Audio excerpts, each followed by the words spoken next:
All right. Get everything laid out here. I was trying to get everybody on. Warren, you're still muted, I think.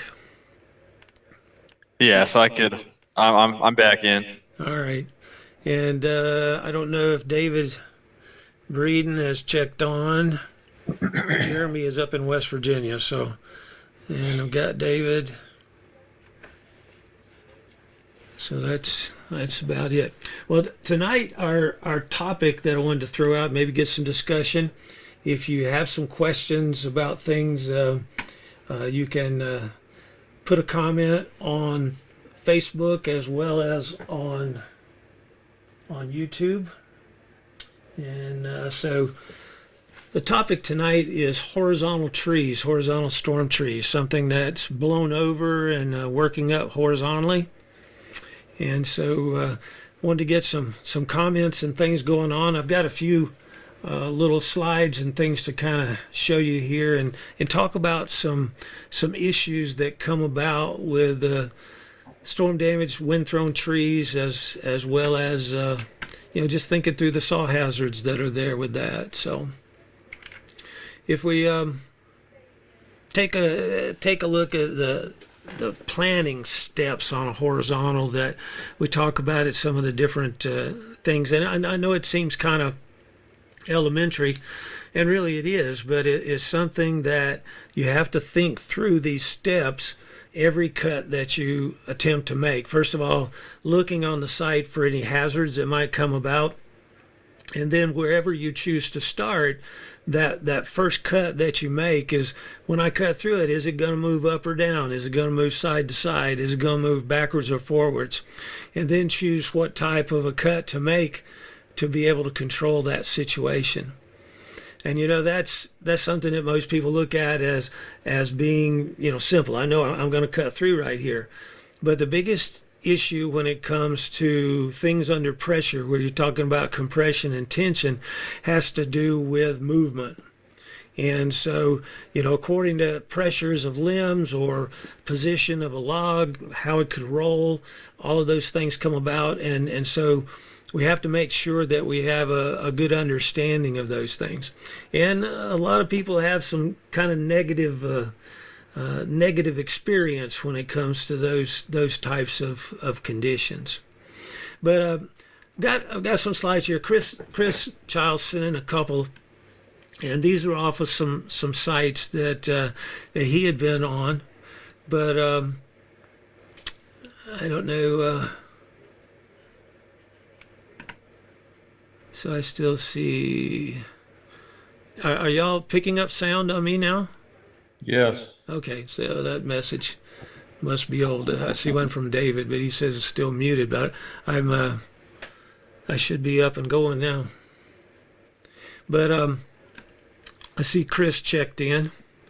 So this first picture, maybe he can explain a little bit of it. But Chris, if you're on there, this is one of your pictures that you sent me yesterday. I ask y'all, if you were to come across a situation like this, where would you start? What would you do? What would be your process in the plan? Well, I think some of it depends on the equipment that you have available, such as a lift or skid steers or stuff like that. If you don't have equipment available, then you might approach this a little bit differently. Okay. Hey, I'm fine on here. Let's say that there's no equipment. No equipment. Chris, why don't you explain a little bit? So I see you're unmuted now. Explain a little bit about this tree, or two trees actually. Yes, I was in Mississippi, just outside of Rolling Fork when we were down there. Tornado went through, and the whole neighborhood looked like that. And so this is looks like two fairly large hardwoods. Look like oaks. Yeah. Probably a white oak and something else there. And we've got limbs that are probably say 12, 14-inch diameter, coming up probably 25 feet or better. Yes, sir. Because the roof of the house, I would think, would probably be about 15, 18. So, a lot of times people say, well, we don't fell trees. We just work up stuff after storms that's down, And Yeah. there's a lot of that goes on. But, when you start to think about limbs like this and working in the area with people, this particular scenario is felling, isn't it? It's the same thing as dropping an entire tree, really, because that one limb could put your lights out pretty doggone fast, couldn't it? Yeah, that's what I was going to say. In this scenario, I used an open face notch bore cut backstrap, just like I was felling a tree on those ones that are sticking way up in the air. When you come across something like this, and I can't see the roots on the lund that's to the left side of it, but it looks like it's uprooted. It's windblown on Yep. the like the white oak that's in front. And so what can happen there? I know a lot of people don't think about how the roots that may be broken on the backside, it's over on the house, but the roots on the right side of it are still buried. So what kind of effect does that have? You're going to stand back up, and those roots, some of those roots are probably 12 inches in diameter, bent over. Yeah, and then you got a situation too. You're trying to not do any more damage to the house structure, which this one may be past that point, but it's something that any more weight that you add to the roof could cause some problems too. So how would you approach that? You say you're going to take limbs off with the same thing as felling, bore cuts and through. Do you start removing limbs or start on the trunks? I always start at the trunk. I get rid of the root ball first, and I work my way up. One thing, I think I learned this from you. I don't like walking miles. So if I can start on one end and take care of everything as I go, that's what I do. Eliminate that weight. And I found out too. We did several things over the years, looking at from the logging standpoint, how you had a high grade hardwood and it had a large canopy, and you tried not to fall it into a limb because that could shatter the trunk. You had a situation of when it goes down, there's pressure that's applied, and some people have shared with us, that pressure in the top comes from the weight of the trunk. So Yep. if you think about that, even though it's on the structure, and sometimes you don't have that much tree on the structure, I know.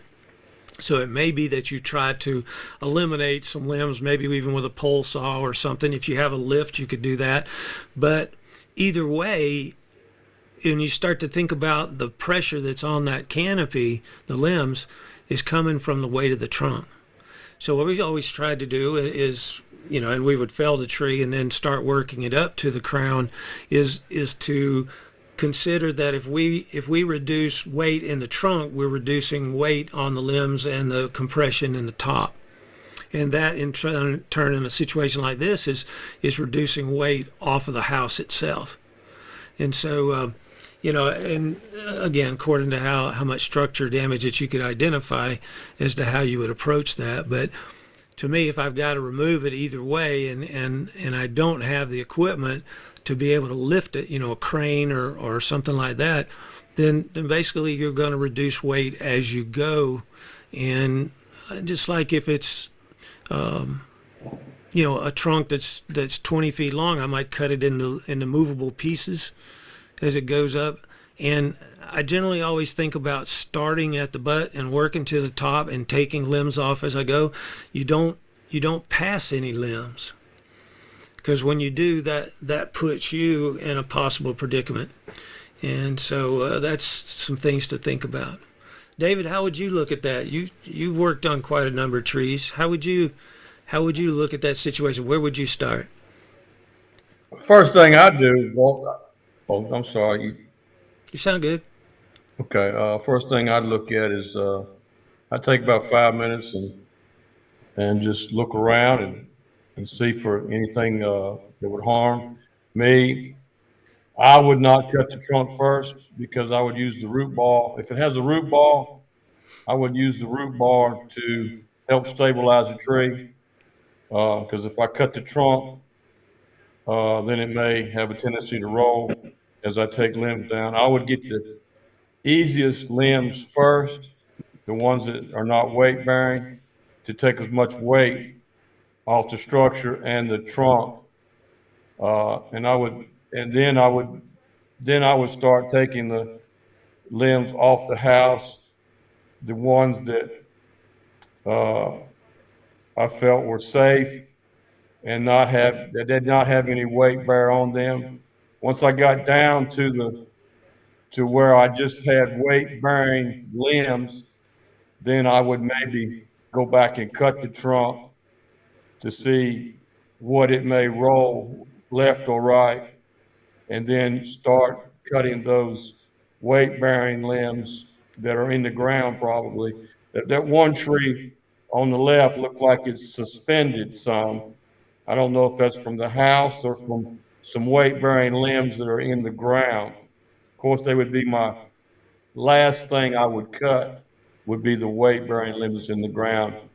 I would just do everything easy first to get as much weight out of the way as I could first, and I would not cut the trunk because I would use the root ball to stabilize the tree, keep it from rolling. I know every tree is different, but can you be sure I have a that kind of advantage here because me and another fellow, Tommy, was the one that cut those trees off that house. So it's kind of funny that picture's up there. But if you think about it, and what I see is I see a lot of people think about the root ball as holding. They go up and start taking the limbs. The one's easy, and that big one there would probably be easy. Or they say, well, that one's kind of large. I think I'll leave that. If you go up past that, and the root ball doesn't hold, where does it put you? Oh, it's going to put you in danger. Yeah, and if you think about this, I haven't myself. Now I'm not saying that every tree is the same or anything, but it's hard to know that those roots are going to hold, or maybe the tree's been felled and there's hinge material that's holding, or maybe it's split over after a storm. And I found some of them that I look at and I say, they'll hold pretty good. But because of those long limbs or whatever, as you start taking counterbalance off the right side because it was easy, all of a sudden the other limb twisted to the left and the roots come out.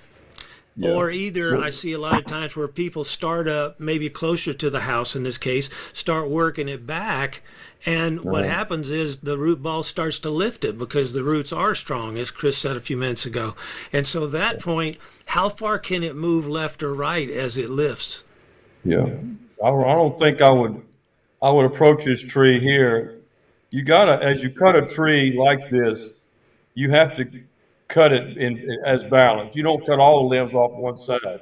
Mm-hmm. You want to work the tree and take the same amount off. Take one off one side, and then go to the other side and take one off. If you feel that the tree may roll, and then what you said, try to keep the tree balanced in weight as you move back or move towards the top of the tree, every which way you want to end you start on.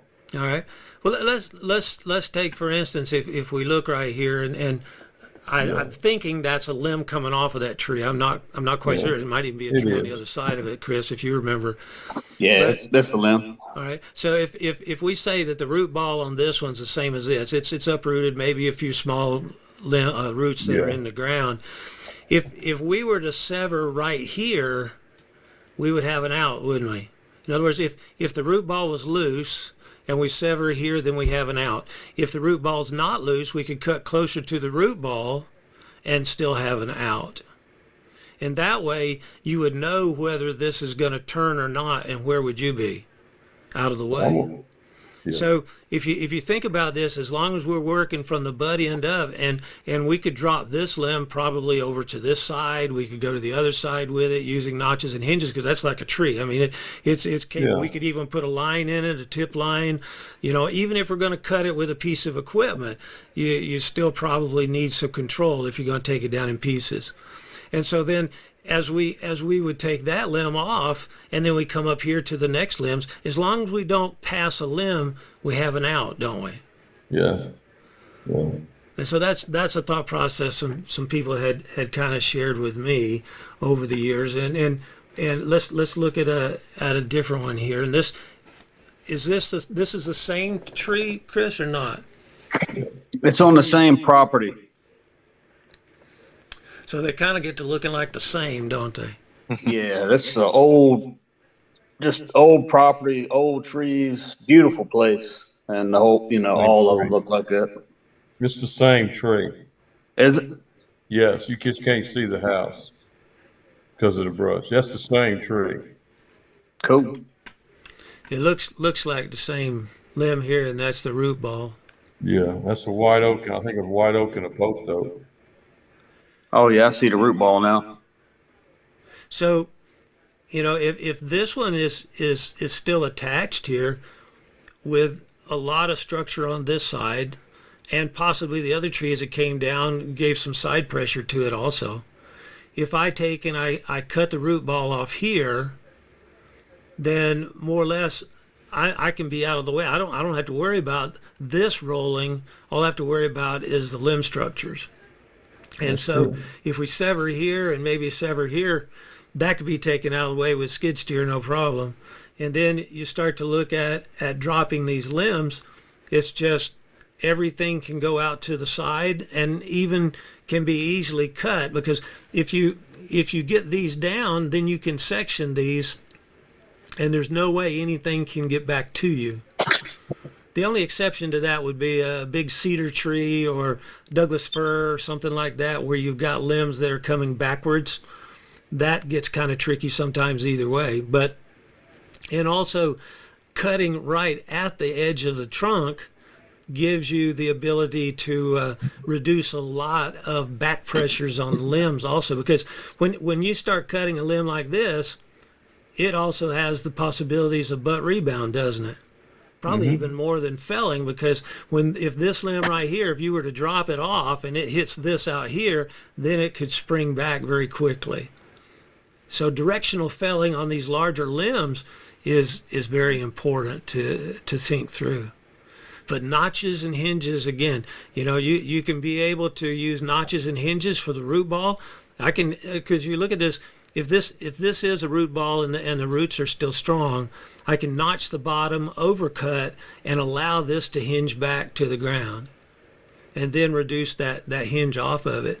At that point, this would drop. But all of that's, compression on bottom, tension on the top. And then if it did step in the air because of root structure over something or whatever, then the next one would be the same thing. I've got compression on the bottom and tension on the top. So very easy to get that log out of the way. This can't get to me again. Now I can start to take off these 4 or 5 limbs, drop those down, work them up however I want to. And more or less as I move forward, then I'm reducing weight on the structure, and also I'm out of the way. I always have an escape. Now, if you're on terrain to where you've got a lot of roll potential, then you can also use cribbing or chalk it up, or some kind of rope, or most time you can take a piece of limb or whatever, lay down there and keep it from rolling. But it's something to where that's to me more stable than what you have up here trying to figure out eeny, meeny, miny, mo, which one do I cut and it not hit me, right? And Can I make a comment these things here? are dangerous. Sure. You see all that to the left, okay? Uh-huh. And you made a comment, if I take the first 4 down first after I buck the trunk, do I run the risk of those 4 hanging some of that other limbs further up the tree? Well, that's it's possible. I can't see from the side there, but when you start to think about, I can directionally fell those limbs. Probably they're 12, 6, 8 inches in diameter, or whatever. With notches and hinges, unless the top is touching in something, you can bring those back to the left, even back towards the root ball, using notches and hinges. But straight out to the side, you have the ability to clear it. It's like we talk about in felling. First thing you do with your information, you're trying to see how wide and how long that tree is, right? So you try to figure out, is it too long? Is it going to hit something? And is it too wide to go between the other trees or miss a structure? And so same thing with the limb. I've got to have a spot that's wide enough and long enough to place that limb, and then I can directionally fell that limb to that position. And it might be that I might use a pole saw or something and take something off that might be touching in the top. But in most cases, you can directionally fell a limb like that away from it touching another limb. And then the other thing too is, if you have a hinge on there, you have the ability to lay that over into another canopy limb and be able to then section that limb and come down. So, but just bucking it off and letting it fall, you don't know exactly where it's going to go. But the other thing too is, what's the danger if you go up there and start taking those smaller limbs out of the way? Because you don't know if the root ball is going to hold. You don't know that counterbalance is going to be on your side when you get up there. So it's much faster too, as Chris mentioned a while ago, is to start working from the tail to the top, and you're only going one direction. And so you can go up through there, take 4 or 5 limbs off. You got other helpers to pull back to the chipper or the truck or whatever. You can be able to take those off and then pull back out. But as you start getting up to the in front of that, those got to fall too. But it's something to where if something does move or something rolls, and one I heard just last week is that there's a broken limb on, let's say, that second one to the left there. You got the big limb going up that we looked at, and then the other one off to the left. Let's say there's a broken limb or a top on that one. Then what do? You get up there working on the others, and that lets loose, and now you get a struck by situation there. If you're back here working towards the top, then everything is clear for you. You always have an out. You always are able to back up away from that. So the only thing you really have to watch out for is back pressures, butt rebounds. And that you watch by what the top's going to hit, or if it's in a spring pole situation. And so it's kind of interesting to think about that way. But let's look at one way. Chris, do you have any other comment on that? Warren? The only thing I would add is what I'm always looking at now is, what do I have to do to clean this up? The faster that we can work, the faster we can work through things, the more people we can help in the disaster relief world. So if I can face notch these limbs and make them fall so they're not all on top of each other, and it makes it easy for my guy coming through with the machine, we can get this tree done a lot faster. That's the beauty of the face notch with these limbs, laying them where I want them to go instead of where they just want to fall if I just cut them from the top. Mm-hmm. Mm-hmm. And then too, if you do section the trunk and you've got a machine coming, a lot of that can be drug back out too to increase safety. Yeah. No trip hazards. Clean everything up as you go. Mm-hmm. Yeah, I really like what you said about taking each lead and everything as kind of its own system, planning each one, and taking a look at these 2 trees. The one that we're looking at now, maybe possibly adding weight to the tree that's impacting the house. It's kind of hard to see just from one picture, but they're definitely influencing each other. So tackling one at a time, and instead of just jumping in and trying to get that first tree off the house, and then continue to look for hazards throughout each process. Like, there could be hangers or widowmakers just in the individual these leads. Mm-hmm. And could be a gas meter in there too. There's a lot of site hazards that need to be investigated as each piece is cut. as you clear more away, the system becomes a little bit more evident on what's going on, and other hazards might be uncovered as you move forward. And so I really like that you mentioned taking each one as its own tree, basically, and working through that plan on each one. I believe on this one, I think where I positioned this, we could see this area up through here. I believe there's a power line right over here, too. Looks That's like it. almost within distance of this limb. If you were to rope it and pull back, you could possibly even, which power line is probably down and off, but it's something to where when you start to look at it, you have, as you say, a lot of different hazards it could be. And that's really that first step that I mentioned a while ago is to have the experience to take that information, the gas lines, the power lines, the broken glass, the, all that kinds of stuff. And in a lot of cases, if it's a couple of days after the storm, there's generators running, you've got power lines running up through that stuff and all kinds of different things. So you've got, though, let's go back to thinking about, yes, this is up on the house.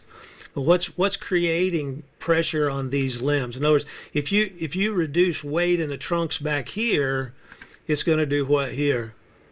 Continue to reduce weight. It's going to lessen the load on the structure.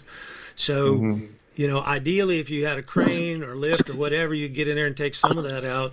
But even putting a lift in this situation with these limbs still capable of moving is kind of tricky. So you want to think about even working a lift, and you could top these and get weight off of it with a lift. There's no doubt about it. And then if you had machine, you could be able to pull it back. But I'm just talking about from the sawyer standpoint. Getting in here and starting to work this direction, it helps the structure as well as the safety in the process. And so. That's typical, isn't it? That kind of a situation you're going to get into. Oh, Yeah, look what it looks like.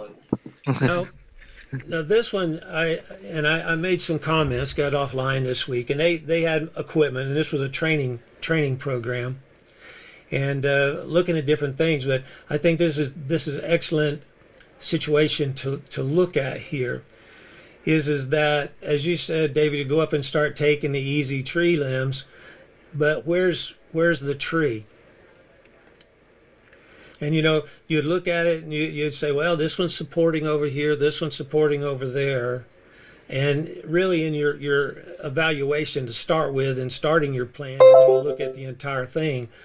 But most people then start, well, I don't want to get in the ground, so I'm going to start up here on this one. I'm going to work it in. And then next thing you know, you got somebody in there pulling brush and pulling pieces of wood. All this kind of stuff starts to happen. And you're working with the saw up higher. And so fatigue factors start to come in.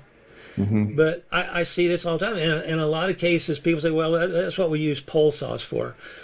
But pole saws just extend about 10 to 12 feet for the operator.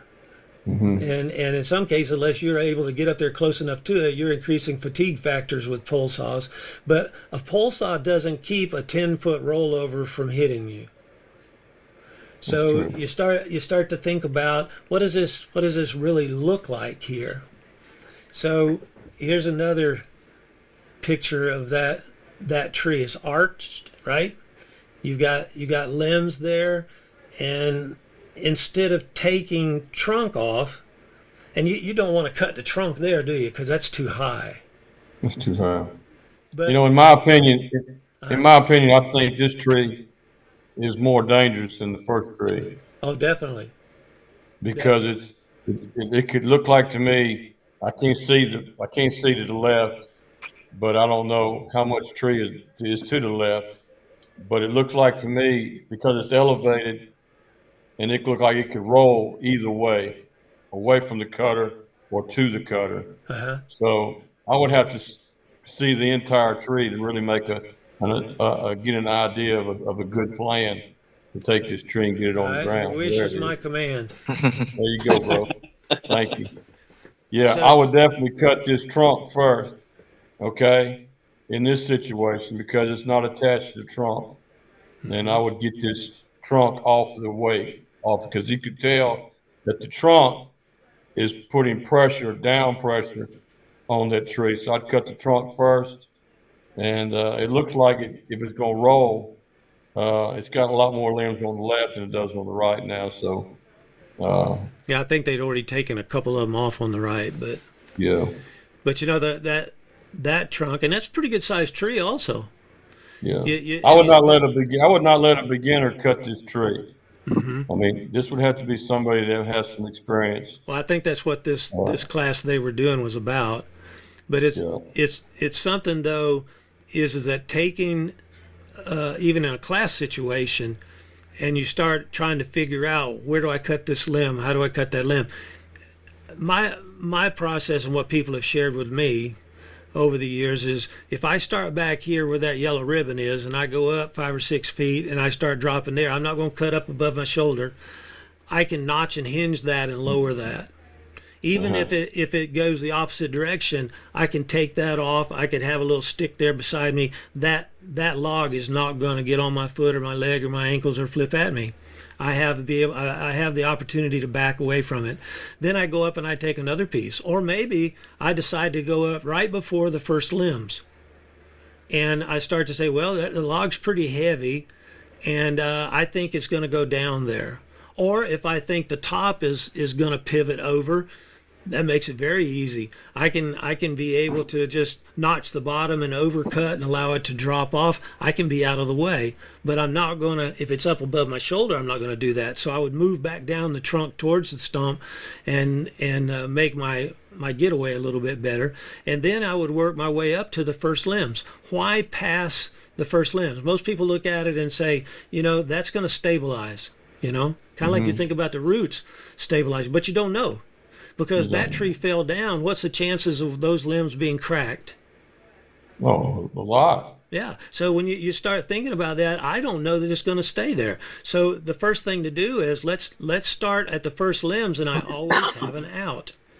So I can use notches and hinges. Like that one is probably 5 feet up, 4.5 at least. Wouldn't you say? The first limb there to the left. Yeah, at least. I would say, yeah, at least I don't 5 have feet. to cut up there next to the trunk at that. What could I do? If you look at where would the compression and tension of that limb be? It would be compression on the left side of it, tension on the right side. I think if this tree's going to roll, it's going to roll towards the cutters. I would not cut that tree on the side they own. I would be on the other side.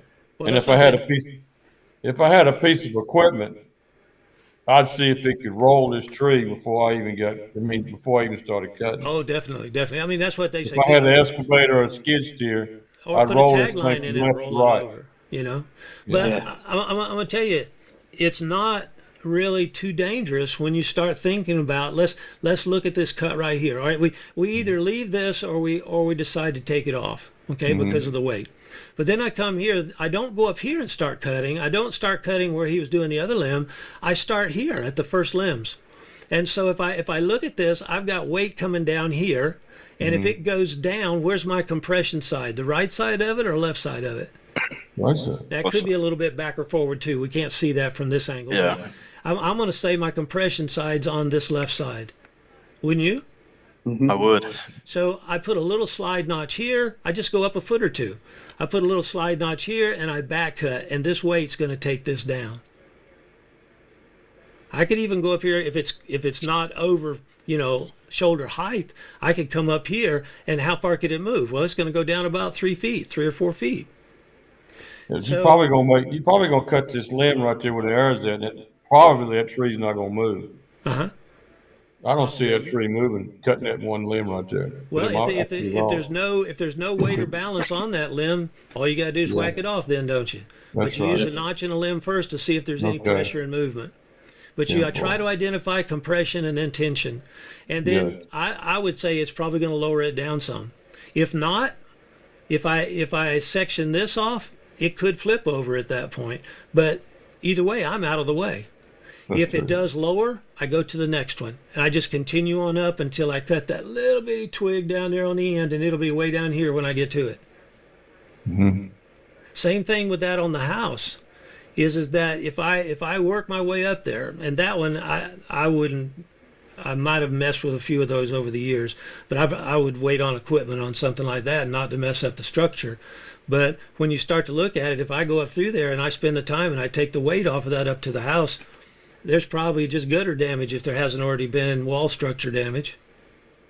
And so you that removing the weight, and here you can play with that same weight that's pressing on those limbs by using notches and hinges either in the trunk or on the limbs to lower it down. Yeah, would you go around to the end of that tree? It looked like there's an elevated limb that's pretty much overhead. Would you have a problem with getting that weight off first? You're talking about like out here? Yeah, the elevated limb. Would you have a problem cutting that off first to get that weight off? Well, I don't have a problem with it as long as I'm not passing another limb. You see, if I leave this thinking there's support and I go up there another 3 feet to trim these little things off, then where does it put you? Well, you definitely caught. I'm glad you asked that question, because well, see, I was thinking of going. Yeah, here's the. I was thinking of going all the way around the end of the tree, the other side, the other end of the tree, and cut that suspended limb. Not first, but probably my second cut. I'd cut that trunk first. So and I think I'd go around and get that suspended limb on the ground, get that weight off, and then come back. But you see, now here's this sawyer, and they've already passed one limb, possibly two, right? And they're taking the little stuff off the top. And that's not a bad idea, because if that thing rolls, this one right here would knock your lights out. Just that little one, wouldn't it? But if I back up, whether I'm using the chainsaw or the pole saw, if I was to look at how this one is right here, if I put a notch right here and a back cut right here, what's that going to do? It's going to hinge right down. So why not back up and think about, I'll use the pole saw or the chainsaw, and we'll work on this limb over here and this one over here, and now the next cut that we have to make is going to be down lower, isn't it? Well, then we come to this one. And so if I wanted to, I could even, once I got up to those limbs, I could section the trunk before that, or after I get these two limbs off, I could section the trunk again and lower it down. Because if that was even up in the air, I can notch the bottom and overcut to allow this to hinge down, and now I drop that off and I got an out. But right now, if something rolls, how do you get out of the way? And I think that what they were doing here, according to the message I got back, was they were looking at what those pressures do to get the people to understand where those weights and movements take place. And that's a key to training, isn't it? That's right. I mean, I think myself that if I start at the butt end and work out, I limit my risk a lot, but I still, if I don't recognize compression and tension, I'm going to be stuck. And I don't want to be stuck. No. So you start thinking through it. That's what they were trying to do there. So I think they put themselves in some pictures, but it made a good talk for me anyway. But it's something to where when you start to think through those positions, I see this kind of thing all the time. It's either broken off tops out of a pine, especially in the south, and it's it blew off a trunk that's 15 feet up there, but there's still 75 feet of tree, and it's got big limbs on it, and it's on the ground, but it has potential to roll like crazy. And then the other one is the root ball that can lift. It's like you said, in the first training segment, you got to have a plan. In this type of tree right here, you better have a plan before you even crank the saw. You better walk around, you better look, and you better take 5 to 10 minutes to figure out what you're going to do before you even crank the saw. But I can tell you, this is a piece of cake working from the butt out. I mean, it just walks it right down, and you can, if you've got a piece of equipment, you figure out what kind of lengths that can lift. So if you've got a 8-foot log you can take out, you section that 8-foot log, continue working on up, take the limbs off as you go, make yourself another section, and it's very predictable at that point. But when you go out there and just start dropping off limbs, and then the bad part is it's not always the sawyer that gets hung there, because they'll make a few cuts, and then who do they call? Yeah. Yeah. Chris, call Chris. Somebody pulling brush and picking up pieces, right? Because you're Limb trying to get drag. you're trying to get it into the dumpster or into the chipper. Yeah. And so those people are the ones that really get in the danger situation there.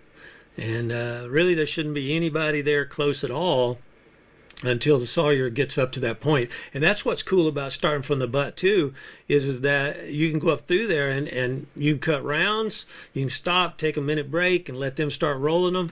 And all of that is open.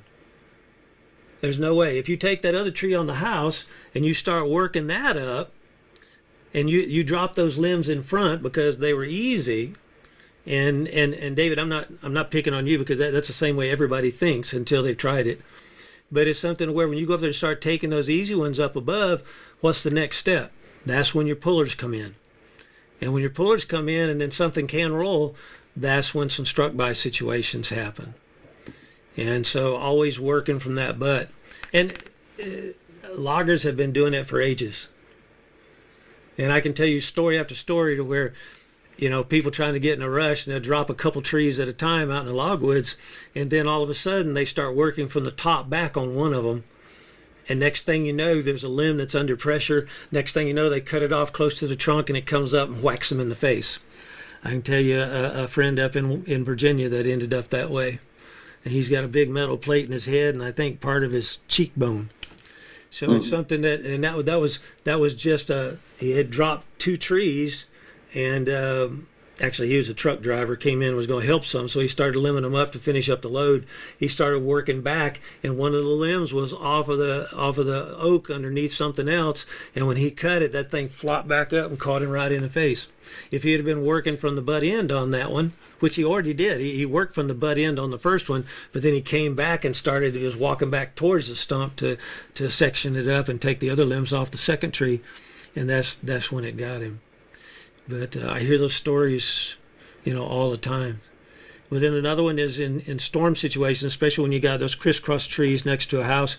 If you take and you start trimming things off, generally you've got limbs that have been under pressure, or you've got little broken pieces or hangers that can come down. And it doesn't always happen real quick, right, when you make a cut. I was watching a video from David Johnson up in Indiana or Illinois. He's up there. He's been working in the woods with trees, planting, and he's got a tree farm, and he cut a I think it was either ash tree or a cherry tree. I think it was the ash tree. No, it was a cherry tree he cut second, and it was, I bet you, 45 seconds after that tree hit the ground, and he backed up, and a limb about an inch and a quarter came out from how many feet, I don't know, but ended up hitting him in the head. So those things are important to think through, because those struck bys happen that way. Let's see if we have any questions on here. Any comments on that, guys?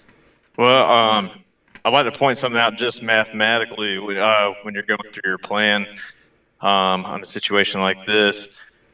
Let's just take a look at these kickstands, for lack of better words, holding up this trunk. In its current state, those would be experiencing half the weight of the entire trunk working back towards the stump.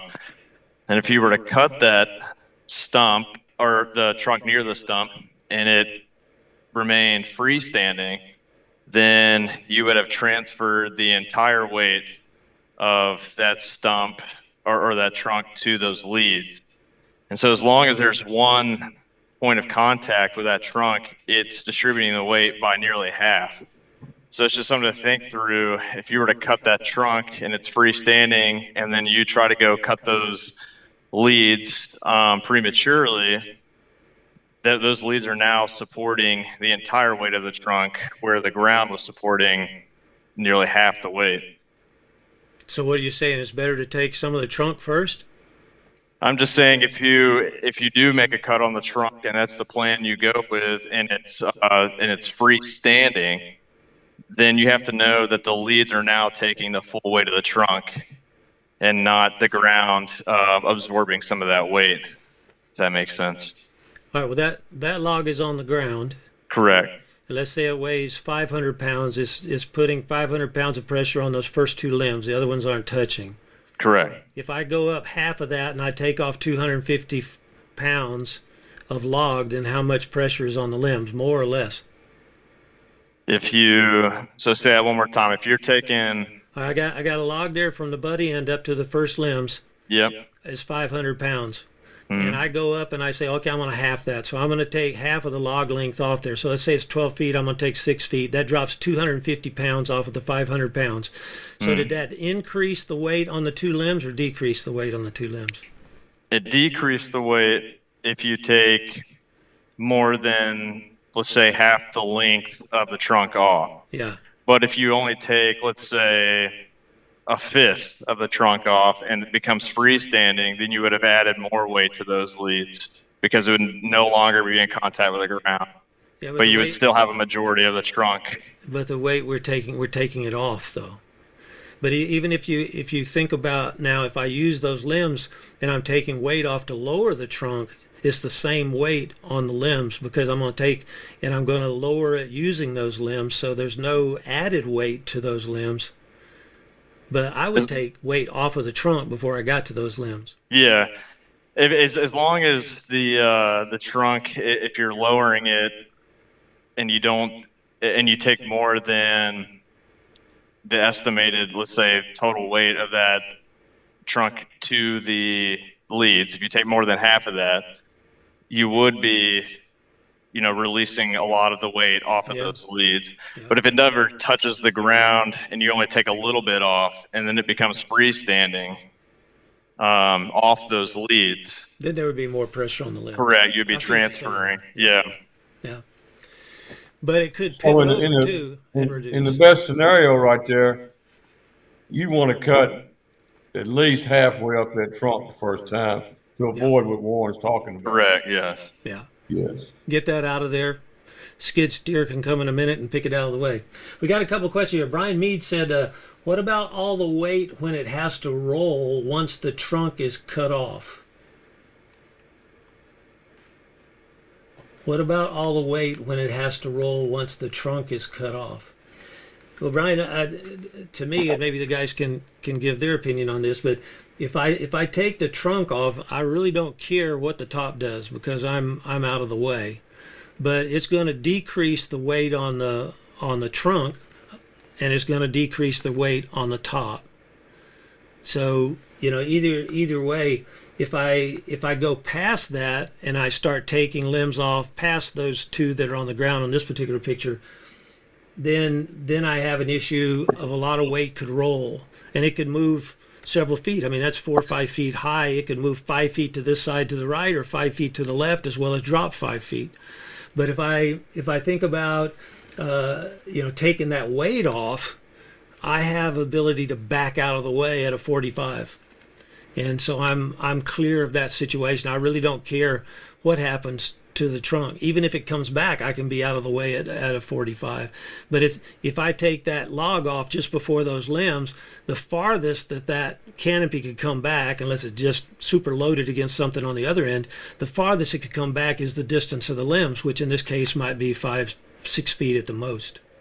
So I have the ability to get out of the way. If I leave the trunk on there, and I do, as Warren was saying, start taking the limbs off and it's up in the air, now it can move back 6 feet. I have no place to go. So that's the reason why I would section the trunk as I go up to take it off, because I got to do it anyway at some length and some weight for the equipment. And it makes my job a lot safer to go ahead and take those limbs off. Let's see over here. Would you cut this tree from the opposite side that they're on because of that first limb? I mean, it's probably not going to happen, but it is possible if you cut it from the side that those two cutters are on. Could that first limb roll over and hit? Or would you cut it from the opposite side, therefore the limb would not be rolling towards you, be rolling away from you? Yeah, well, this one actually is kind of tripoded. You got it on the ground here, you got this limb down here, and you got this one over here. I would probably say this one may have more pressure on it pushing that way. This one is probably going to be, looking at that other picture we had, is going to be pushing backwards. So if I cut this off here, it really doesn't make any difference to me. I've got an out either way. But I'm like Yeah. you. I would probably work from this side of that tree. And plus two, I'm not working backwards at that point. With a chainsaw, unless I've got a wrap handle, I'm gonna work up this left side, just because of the way the saw is shaped. I can keep it closer to me, work up the trunk, take the limbs off as I go. But wrap handle, I mean, you could probably work from either side pretty well. But as long as I've already taken this off and I start to lower here, it's no big deal. It just goes right down. Years ago, I was up in Chicago. I was doing a thing with a city group, one of the metro areas, and we went out to fell a tree for the class, and they had a poplar tree that was there. We looked at it, but somebody had been, as an old home place, had a big oak tree, probably 40-inch diameter. Limbs on it were probably 12 to 15 inches, and somebody had gone around the outside of it and had given up. They had cut all of the stuff from the top they could reach and from the sides that they could reach, and they said, we're going to have to get the dozer back over here and clean this up. And I said, well, we could probably lower it down. And this thing was up probably 7 feet or 8 feet. Okay, it was on these big limbs. And we started looking at it. I said, what if we went on the outside here, and the limbs were coming out, and it's kind of supporting the weight in a bow. And so I went around the outside to the right side, and I took the first limb, and I put a notch and undercut it, and it came down about 3 feet. I went to the other side. I put a notch and a hinge. I lowered it down another 3 feet, or that side came down 3 feet. And then I took those limbs off again and lowered it another 3 feet, went on up and kept working. I ended up taking all the limbs off of that trunk and lowered it right down to the ground. And then we made a couple cuts, and they said, we'll get the rest of it with the backhoe. So it's something to where it's amazing what you can do with notches and hinges.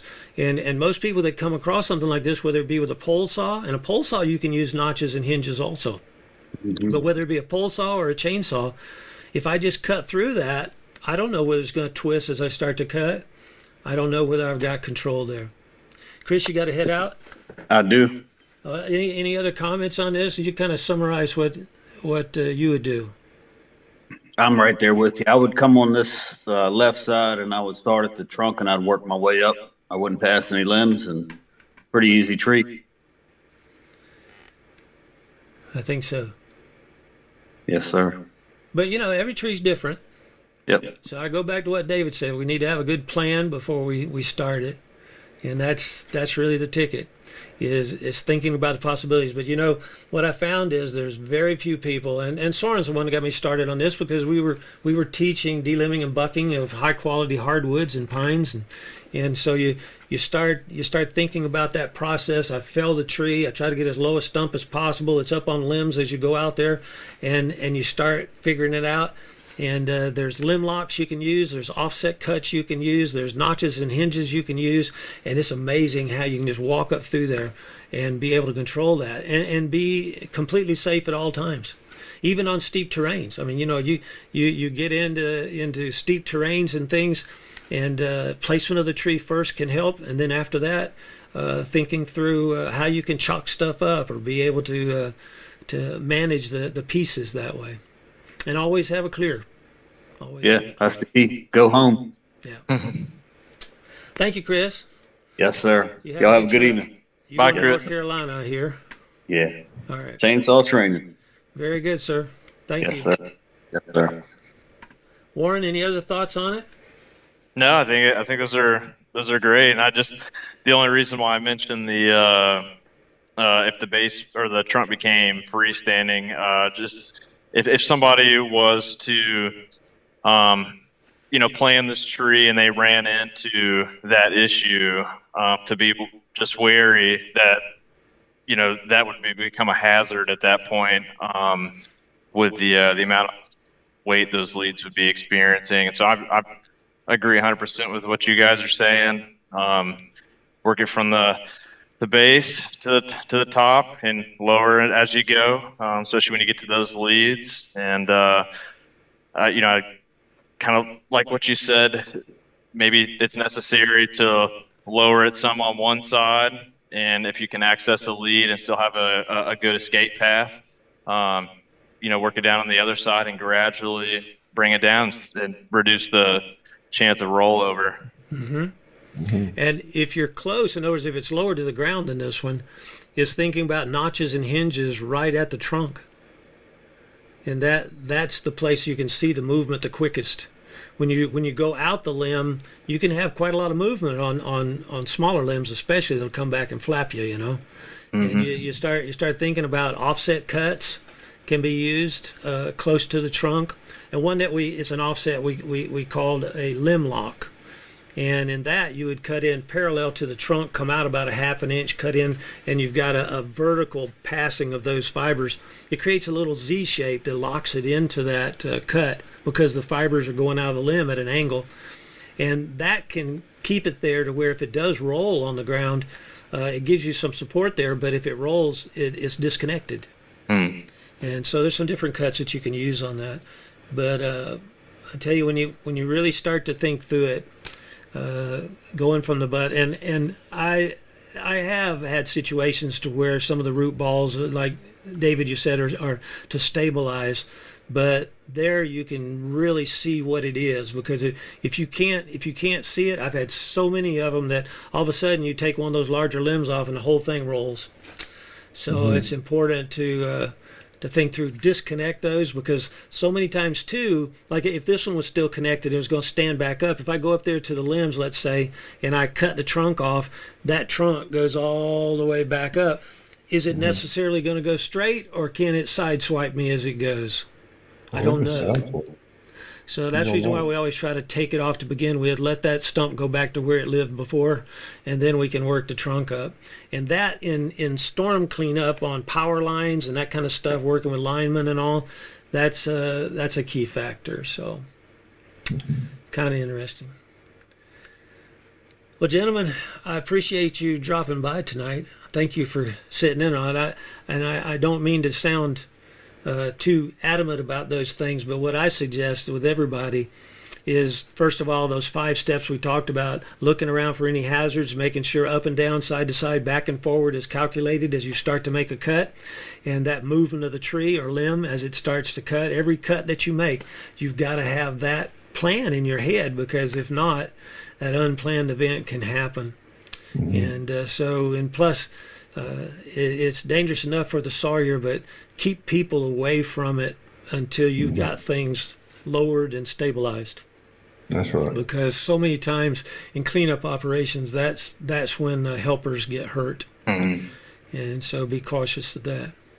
And know when to walk away sometimes. Yep. Yeah, and sometimes, when you've got equipment, it's ridiculous to do it all, hard labor, isn't it? So I mean, when you've got the lifts and you've got the skid steers and cranes and all kinds of stuff to work with, that's the key. So think about that. Yeah, and I also at the beginning, like what we talked about, and a lot of times equipment does make it easier, and you kind of expand your capabilities. But with that equipment, there comes a whole nother planning process on keeping people safe and some more dynamics going on there. Yeah. All right, gentlemen, thanks for dropping by. I think we got, let me check one more time here. Thank you for having us. John Tittle said, looks like a fun project. We've always started with any limb that's in the air, and we would always leave any branch touching the ground or house. And so hopefully I see some possibilities there, John, so maybe. And got several people watching tonight, so I'm sure some more will be checking in on the video. But I'll get these things posted, and I guess since I didn't have any sound there to begin with, I better go over a little bit of the classes we have coming up. But thank you all very much, and we will see you next week, hopefully next Thursday. Sounds good. Thank you. Make a plan on it. Take care, right. Tim. All right. And Dave, and you too. See you, You Dave. too, Warren. Thank you. You're welcome. Bye. Bye. So I just want to quickly go back over. Don't forget the Zoom training workshops, and that's Basic Chainsaw will be on February the 28th at 7 p.m. And you can send me a message, info@forestapps.com, or you can take and just go to our e-store and sign up for it. And then also be putting in your plans April 2nd through the 4th. We have in Kingston, Georgia, a storm sawing workshop, 3-day hands-on workshop. And so we'll be at the Breeden farm and be working on some trees over there. And so that's available for April 2nd and 4th. And then the end of April, the storm sawing workshop in Carty Berry Farm, which is Dry Fork, Virginia, that Chris will be doing. And so that's April 25th through the 27th. And so those are available. And you can check out a little bit of information on our e-store or send me a message at info@forestapps.com. And then any other types of training, whether it be maintenance, reduced downtime, sharpening, or talking about different things of bucking, limbing, and falling, be glad to chat with you about some different things, and can put together classes if you've got employees or groups that might be interested. So please keep that in mind. And info@forestapps.com on that too. So thank you for coming by tonight. Appreciate everybody dropping in. And we'll be back next Thursday night, 8 p.m. Eastern Time for Thursday Night Saws. And I wish all of you good sawing this week.